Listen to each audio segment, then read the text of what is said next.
Jim Kambosos, what a welcome home. Yeah, brilliant. And you know what? I know this is a weekday. I was planning to stay a little bit longer. I said to George, listen, let's finish off the New York tour. We were supposed to go to the Boxing Writers Awards in New York, and obviously Mike Tyson got his podcast, and we're going to suck it up and kind of get here on the Sunday. Can you imagine that on a Sunday here, people not working? It would have been crazy. But look at this. This is great, and people have left. But you know what? George Kambosos thoroughly deserves this victory.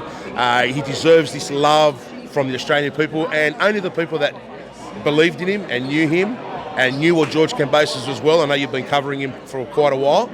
Only they knew that George will pull this off and make this a historical moment for not only Australian boxing, for Greek boxing, and literally it's put us on the world map once again.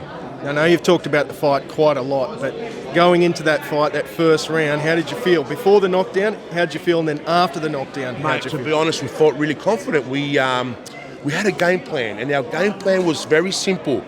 With all the training and all the sparring that George did, we could see what George was possessing. So the thing is, the game plan was survive the first three. We know he's going to come hard. He's going to bomb you with everything. These guys have only got one round. What happens to the next 11? They don't have a game plan. Once you survive that early, that early bombardment of Teo with that power of his, George, you win this fight and you win it hands down. But as that fight was rolling and he was really bombing George, and George was catching the right hands and he's slipping and moving and rolling and literally trying to get out of his way, and then he took those 2 steps back and he saw Teo's feet, because we practiced it with Mick Akaway. We practiced it over and over and over. He just took that 1 step, 2 step, boom. And that was it. It changed the momentum of the fight. Lopez kind of looked up and thought, wow. And George got his respect from that point onwards. Amazing. Now, how'd you feel after the win, and what's next? Oh man, look, once they started to, first of all, when the fight was finished, I was just like, I knew we had this. But then, once again, we've seen this before, these split decisions. And the first judge, he got it well and truly right.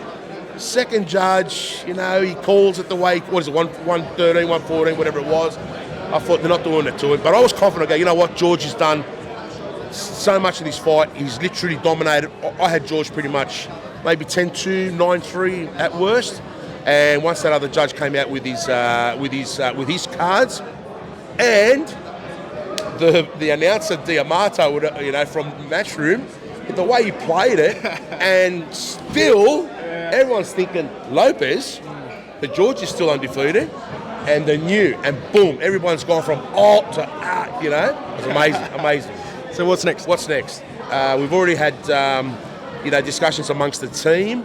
Myself, George, obviously Peter Khan is my co-manager over in the States, obviously with the Bella Promotions as well. But Australia's next. We're talking around May. There's a lot of good names. We saw Haney's fight. We're sitting there ringside. To be honest, didn't impress. I don't think Haney showed a lot of hand speed, a lot of footwork. Maybe it was Diaz's style that kind of took away his distance. But he's got no pop at all. So we kind of thought, okay, that's something that we believe that George will do a job on. Gervonta's fight, we went there and saw that fight with Isaac Cruz. Once again, a great fight. And congratulations again, Jim. Yeah, thanks, brother. And you know what? We've got Gervonta's number as well, but we've got Lomachenko. Garcia if he gets well. Mate, big names. I mean, we'll sit down, we'll go over the whole situation, we'll talk the money, we'll talk everything that's needed to be discussed, and pretty much make sure that all parties are happy with the agreements.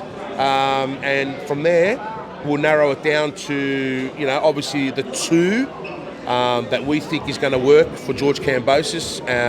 But if I look at it in a different way, because of this WBC franchise belt and the WBC, the original belt, it's putting a bit of a grace, like a bit of a spin on everything, Oh, it's undisputed. No, it's unified. It's undisputed. Well, I had dinner with Maurizio the other night, the WBC president. He said, no, it's undisputed.